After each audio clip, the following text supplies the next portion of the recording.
It's time for MBC News Summary at 5 with me, Kumbukani Piri. President Dr. Lazarus Chakwera is expected to engage water transport investors in Germany to bring vessels to start operations on Lake Malawi to ease water transportation challenges. Minister of Foreign Affairs Nancy Tembo said this as Dr. Chakwera is expected to depart Rome, Italy for Frankfurt, Germany on Wednesday for discussions on the matter, apart from engaging partners in power generation. He is also expected to hold bilateral talks with the President of Germany. Meanwhile, President Dr. Lazarus Chakwera has commended the community of St. Egidio for supporting government's efforts in the social economic development of the people of Malawi. Dr. Chakwera made the remarks when he met President of St. Egidio, Professor Marco Empaliazzo, at his headquarters in Rome.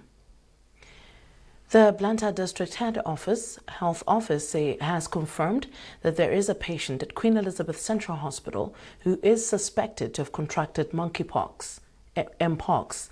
Director of Health and Social Services for Blantyre, Dr. Gift Kawalazira, said the patient, who had been referred from Chikwawa District Hospital, had come in for treatment of other ailments but had presented symptoms of Mpox. Dr. Kawalazira was quick to say the case is still being investigated. He said it would be premature to determine if it is a case of Mpox, as doctors at the facility are still running tests on the patient.